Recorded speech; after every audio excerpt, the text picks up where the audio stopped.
మన ప్రభు అయిన యేసుక్రీస్తు ప్రభునామములో ప్రత్యేక వందనాలు. ఈ దినాన్ని తెలుగు స్టడీ బైబిల్ గురించి పరిచయం చేయాలనుకుంటున్నాను. ఈ బైబిల్ని ఇప్పటికే చాలామంది వాడుతున్నారు. చక్కని రీతిగా ధ్యానం చేయడానికి ఎక్కువ ఉపయోగపడుద్ది. చాలామంది తెలుసు అనుకుంటా. తెలియని వారికి ఇది ఉపయోగకరంగా ఉంటుంది అన్న ఉద్దేశం మీద ఇది చేయబడుతుంది. ఇది తెలుగు స్టడీ బైబిల్ అండి. ఇదిగోండి ఇంటర్ఫేస్ ఇలా ఉంటుంది దీనికి. ఒకసారి చూడండి. దీని మీ దగ్గర లేకపోతే కనుక ప్లే స్టోర్లోకి వెళ్ళి ఇలాగ తెలుగు స్టడీ బైబిల్ అని కొడితే దీని పేరు మీద ఇలా రాసుకోవచ్చు, మీరు డౌన్లోడ్ చేసుకోవచ్చు. అలా సెర్చ్ చేసి డౌన్లోడ్ చేసుకోవచ్చు. ఓకే అండి, ఓపెన్ చేస్తున్నాను. ఇది ఇప్పుడు ప్రస్తుతం మనం వాడే తెలుగు బైబిలు ఎక్కువగా కొద్ది సంస్కృత పదాలు మనకి ఎక్కువ వాడి ఉంటాయి. కనుక కొన్ని పదాలు మనకి అర్థం కాకపోవచ్చు. కొన్ని చదువుతున్నప్పుడు కూడా కొన్ని సరిగ్గా అర్థం కావు. ఈ బైబిల్లో అయితే ఈ ఈ బైబిల్లో అయితే ప్రస్తుత వాడుక భాష, మనం తెలుగు ఎలా వాడుతున్నామో ఆ వాడుక భాషలో ఇది వ్రాయబడి ఉందన్నట్టండి. కనుక చక్కని రీతిగా దీన్ని మనం ధ్యానించడానికి ఎక్కువ రీతిలో ఉపయోగపడుతుంది అన్నట్టండి. కనుక ఇది మీరు డౌన్లోడ్ చేసుకోండి. చాలా చాలా చక్కని రీతిగా ఉపయోగపడుతుంది. దీన్ని ఎలా వాడాలి అని కూడా చెప్తాను. దీని రెఫరెన్స్లు మనం చూసుకోవచ్చు. బైబిల్లో ఒకదానికి లింక్ రెఫరెన్స్లు ఎక్కడ ఉన్నాయో అది మనం తెలుసుకోవచ్చు. దీని అర్థాలు తెలుసుకోవచ్చు, పదాల అర్థాలు ఇవన్నీ ఉంటాయి అన్నమాట అండి. ఇప్పుడు ఆదికాండం, దీని గురించి ఆదికాండం రాయబడి ఉంది కదండి ఇక్కడ. ఈ ఆదికాండం నుంచి ప్రకటన గ్రంథం వరకు మన బైబిల్లో ఎలాగుంటుందో ఇది కూడా సేమ్. ఎందుకంటే బైబిల్ తర్జుమా, ఇది ఒక తర్జుమా అంతే అండి, వేరే బైబిల్ ఏం కాదు, మన బైబిల్కే తర్జుమా ఈ ఆదికాండం. దీని మీద ఫస్ట్ 3 చుక్కలు ఉన్నాయి కదా, ఈ 3 చుక్కలు, ఆ 3 చుక్కల మీద కానీ మనం టచ్ చేస్తే కనుక సెర్చ్, అంటే మనం ఏది ఎక్కడికి వెళ్ళాలో ఆ సర్చింగ్, మన అధ్యాయాలు, అలాగే లాంగ్వేజ్ మార్చుకోవచ్చు, హిస్టరీ మనం ఏది చూసామో మనం చూసుకోవచ్చు, బుక్ మార్క్స్, నోటు, ఇవన్నీ కూడా షేరు, సెట్టింగు, ఇవన్నీ కూడా వస్తుంటాయి. ఇవన్నీ మామూలే మనకి. తర్వాత ఈ 1వ అధ్యాయం ఉంది ఇప్పుడు ప్రస్తుతానికి. దీనికి ఇంకా ముందుని ఒకసారి మనం ఇలా జరిపితే, పక్కకు జరిపితే దానికంటే ముందు ఒకటి వస్తుందండి. ఇది ఇంట్రడక్షన్ ఉంటాయి అన్నమాట ప్రతి గ్రంథానికి కూడా ఇంట్రడక్షన్ అంటే పరిచయం రాయబడి ఉంటుంది. ఇప్పుడు ఆదికాండం రాయడానికి ముఖ్య ఉద్దేశం ఏంటి, ఎవరు రాశారు, ఈ రాయడంలో ముఖ్య ఉద్దేశం, రచయిత ఎవరు, అతడు ఏ సందర్భం, దేవుడు ప్రేరణ ఎలాగిచ్చి రాయించాడు, అన్ని విషయాలు మనకి కనబడుతుంటాయి అన్నమాట. ఉదాహరణకు చూడండి, ఆదికాండం ఆరంభాలు, పరిచయం, పేరు, మూల భాష అయిన హెబ్రీ భాషలో రాసిన పాత ఒడంబడిక గ్రంథం, వ్రాతపత్రుల్లో పుస్తకాలకు పేర్లు ఉండేవి కావు. ఇలాగా మనకి దాని ఉద్దేశం, ఎందుకు రాశారో, ఎలా రాశారో ఇవన్నీ ఉంటుంది అన్నట్టు అండి. కొద్దిగా ఇంట్రడక్షన్ అని ఉంటుంది. తర్వాత రచయిత ఎవరు రాశారు, మనకి జనరల్గా తెలిసిందే. ఈ 5 కాండాలు కూడా ఆదికాండం దగ్గర నుంచి 5 కాండాలు, మొదటి 5 కాండాలు కూడా మోషే గారు రాశారు. ఇది అలా రచయిత పేరు మోషే. బైబిల్లోని మొదటి 5 పుస్తకాలు మోషే రాశాడని యూదులు గట్టిగా నమ్ముతారు. దీనికి బలమైన కారణాలు కూడా బైబిల్లోనే ఎక్కడెక్కడ ఇవి ఉన్నాయో మనకి చెప్పబడి ఉన్నాయనటండి. ఇదిగోండి ఇప్పుడు నిర్గమకాండం, ఈ ఫస్ట్ దాని మీద నేను టచ్ చేశాను. నిర్గమకాండం 17-14 ఉంది కదా, అక్కడ మనకి ఆ రిఫరెన్స్ మనకు కనబడుతుంటాడు. అప్పుడు యెహోవా మోషేతో జ్ఞాపకార్థంగా పుస్తకంలో ఈ సంగతులు రాసి యెహోషువకు వినిపించు అన్న చెప్పిన సందర్భం మనకి ఇక్కడ కనబడుతుంది. అంటే ఖచ్చితంగా మోషే రాశాడు, యెహోషువకు ఇచ్చాడు అని మనకు తెలుస్తుందన్నమాట. అలాగా ఎక్కడెక్కడ ఉన్న అంశాలన్నీ కూడా మనకి కనబడుతుంటాయి. అలాగే లూకాసు వార్తలు కూడా చూడండి, ఇక్కడ లోకం ఉంది కదా, దాంట్లో కూడా మనకు కనబడుతుంటుంది. దాన్ని టచ్ చేస్తే ఆ లోకాసు వార్తకి వెళ్ళిపోద్ది. ఈ లోకాసు వార్త ద్వారా ఎవరు సాక్ష్యం ఇస్తున్నారు అన్న మాట కూడా చూడండి. అప్పుడు ఆయన వారితో, మీ దగ్గర ఇంకా ఉన్నప్పుడు నేను ఈ మాట, అంటే యేసుక్రీస్తు ప్రభువారు చెప్తున్న మాటలు అన్నట్టండి, మీతో చెప్తున్నాను. మోషే ధర్మశాస్త్రంలో, ప్రవక్తల గ్రంథంలో, కీర్తన గ్రంథంలోనే నన్ను గూర్చి వ్రాసిన విషయాలు చెప్తున్నానని లూకాసు వార్త 24వ అధ్యాయంలో చెప్తున్నమాట. ఆయన యేసుక్రీస్తు ప్రభువారు మరణాన్ని జయించి పునరుద్ధానుడు అయిన తర్వాత ఆ శిష్యులకు కనబడతారు కదా, ఆ సందర్భంలో రాయబడిన మాట అనమాట ఇది. అంటే ఇలాగా మనం చక్కగా ఇది మోషేయే రాశాడు అన్న విషయాలు మనం తెలుసుకుంటామన్నమాట. తర్వాత వ్రాసిన కాలం బహుశా సుమారుగా 1446 నుంచి 1406 వరకు మధ్యకాలంలో రాయబడి ఉందని. అంటే క్రీస్తు పూర్వం ఉన్నవి లెక్క మనకి కౌంటింగ్ వెనక్కి చూపెడుతుంటాయి, అది గమనించుకోవాలి ఇక్కడ. దాని గురించి ఒక వీడియో చేశాను, అది చూడవచ్చు మీరు, క్రీస్తు శకం క్రీస్తు పూర్వం గురించి అని. తర్వాత ముఖ్యాంశం ఏంటి, ఆది కాండంలో ముఖ్యాంశాల గురించి అనట. ఈ ముఖ్యాంశం ద్వారా ఆరంభాలు ఇక్కడ ఉన్నవి దేవుడు తనను తాను వెల్లడి చేసుకోవడం గురించి.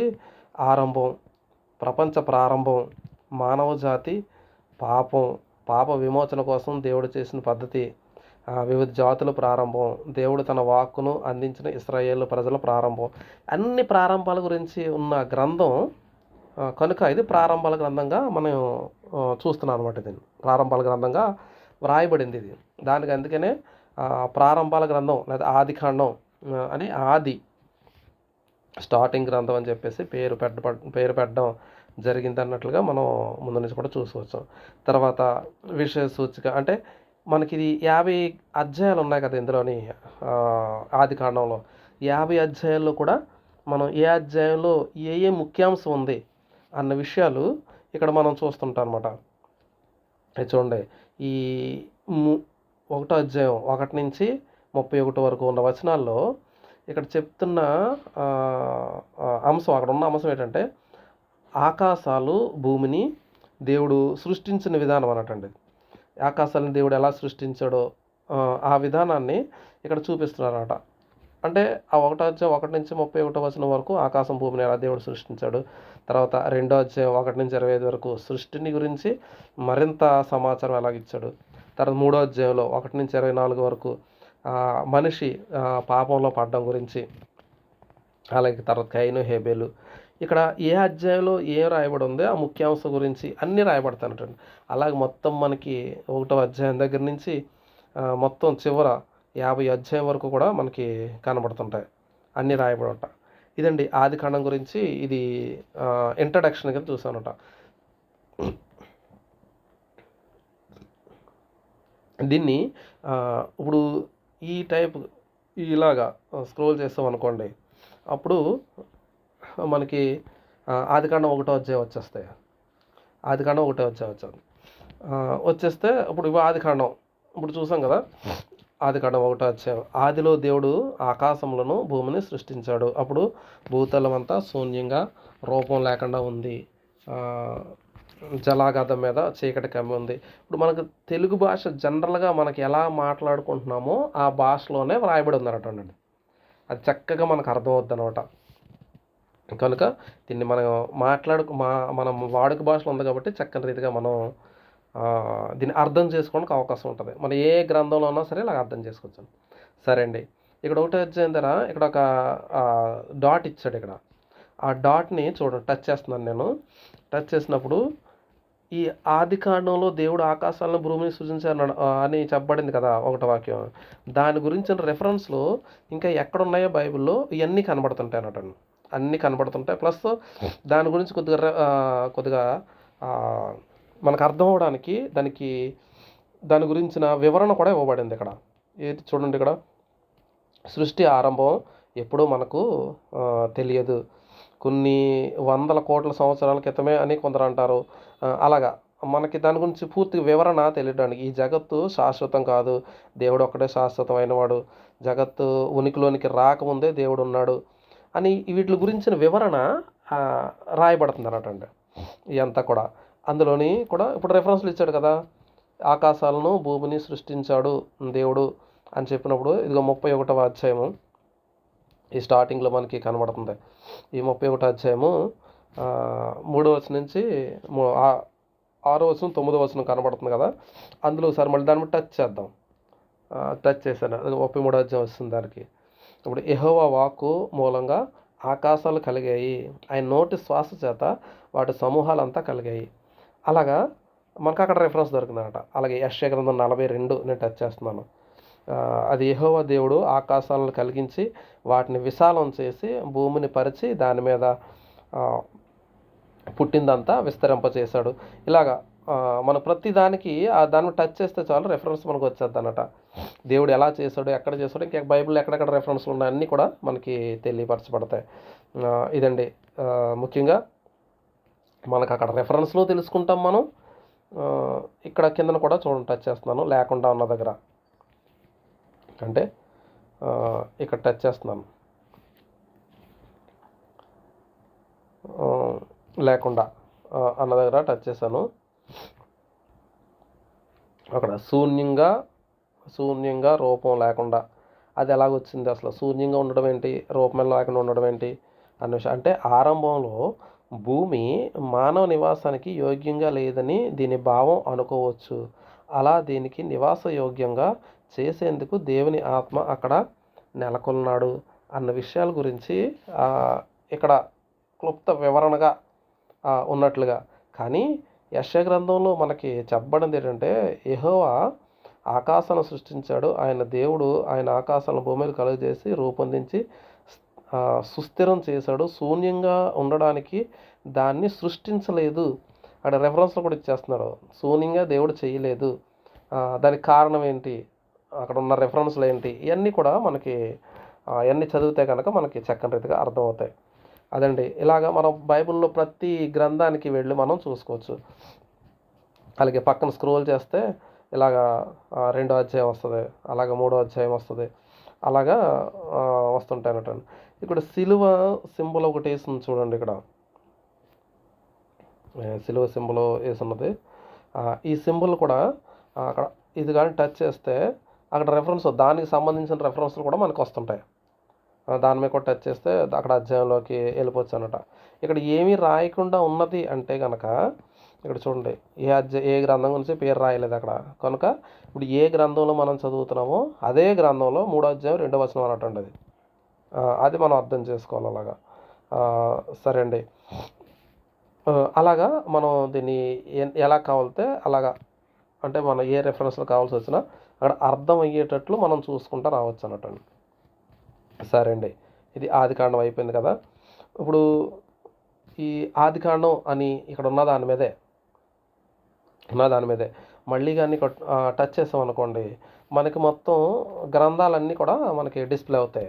అక్కడ ఎదురుకుండా మనకు కనబడుతుంటాయి. ఆదికాండం, నిర్గమకాండం, లేవియకాండం, అలాగే పాత నిబంధన, ఓల్డ్ టెస్ట్మెంట్, అలా పై కొద్దిగా స్క్రోల్ చేస్తే కొత్త నిబంధన, ఈ కొత్త నిబంధన, న్యూ టెస్ట్మెంట్. మీకు ఏ గ్రంథం కావాలితే ఆ గ్రంథం మీద మనకి టచ్ చేస్తే, ఇప్పుడు మత్తయి సువార్త కావాలనుకోండి, మత్తయి అన్న దాని మీద టచ్ చేశాను. 2వ అధ్యాయం కావాలి నాకు, 2వ అధ్యాయం మీద టచ్ చేశాను. ఎన్నో వచనం కావాలి, 1వ వచనం కావాలి అని టచ్ చేశాను, వచ్చేసిన 2వ అధ్యాయము మత్తయి సువార్త 1వ అధ్యాయము 2వ అధ్యాయము 1వ వచనం స్టార్ట్ అయిపోయింది.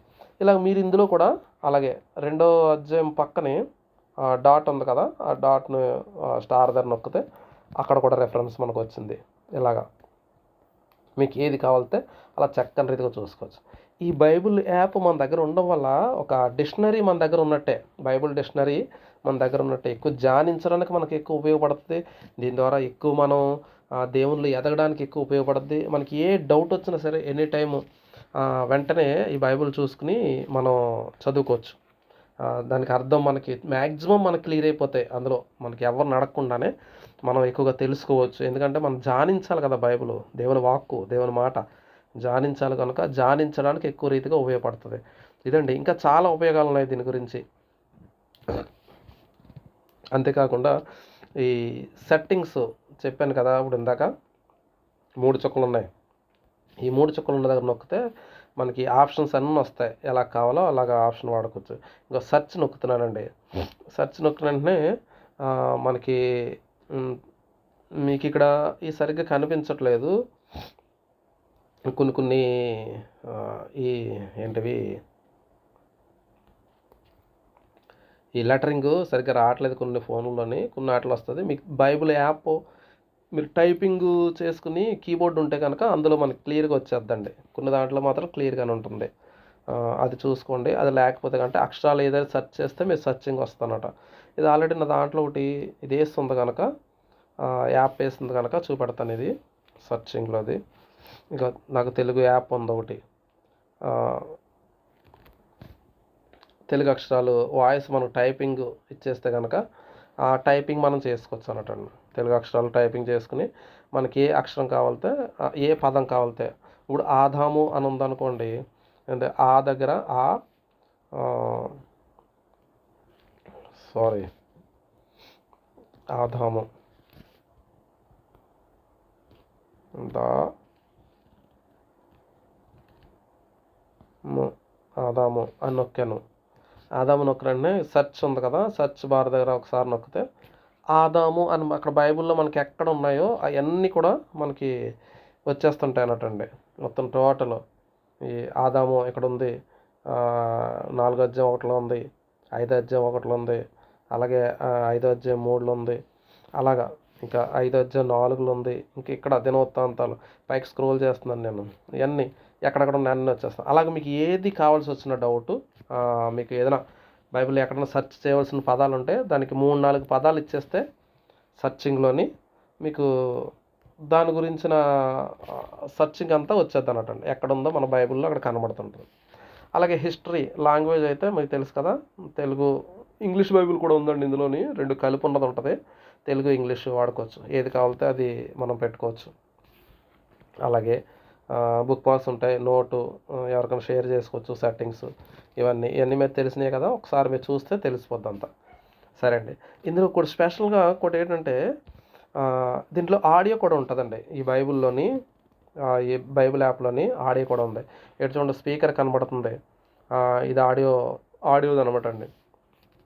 అది ఒకవేళ మీరు టచ్ చేస్తే కనుక మీకు డౌన్లోడ్ అయిపోద్ది. ఇది ఈ పేజీ అంతా డౌన్లోడ్ అవుతుంది అనమాట. అప్పుడు కిందన మీకు ఈ ప్లస్ ఆప్షన్ కనబడుతుంది కదా, ఇదిగోండి ప్లస్ ఆప్షను. ఇక్కడ కానీ టచ్ చేస్తే కనుక మీరు ఇది అలా డౌన్లోడ్ అయిపోయి మనకి వాయిస్ మత్తయి వస్తుంది చూడండి. 2వ అధ్యాయము. ఇది వినండి ఒకసారి. హేరోదు రాజు కాలంలో యూదయలో ఉన్న బెత్లెహేంలో యేసు జన్మించాడు. ఆ తరువాత జ్ఞానులు కొందరు తూర్పు దిక్కు నుంచి జెరూసలేంకు వచ్చి ఇలా అన్నారు: యూదులకు రాజుగా జన్మించిన వాడు ఎక్కడ ఉన్నాడు? తూర్పున ఆయన నక్షత్రాన్ని మేము చూశాం, ఆయనను ఆరాధించడానికి వచ్చాం. ఇదండి, ఇలాగ మనకి వస్తుంటుంది అన్నమాట. ఆడియో కూడా మనం ఇందులోనే చక్కగా వినొచ్చు. మేము చదువుకోలేదు అన్నవాళ్ళు కూడా ఆడియో పెట్టేసుకోవచ్చు. అలాగే పనులు మనం చేసుకుంటున్నప్పుడు కూడా ఈ ఆడియో పెట్టేసి మనం వినొచ్చు. ఏ ఏ ఏ అధ్యాయానికి ఆ అధ్యాయాన్ని డౌన్లోడ్ అవుద్ది. ఒకసారి డౌన్లోడ్ చేసుకుంటే మనకు ఆఫ్లైన్లో డౌన్లోడ్ అయిపోద్దండి. అది చక్కని రీతిగా చూసుకోవచ్చు. తర్వాత పక్కన ఇలాగే స్క్రోల్ చేసుకుంటూ వెళ్ళిపోవడం. అలాగే లాస్ట్లో మనకు చెప్పుకున్నాం కదా, ఈ ప్రకటన గ్రంథం వరకు ఉంటాయండి.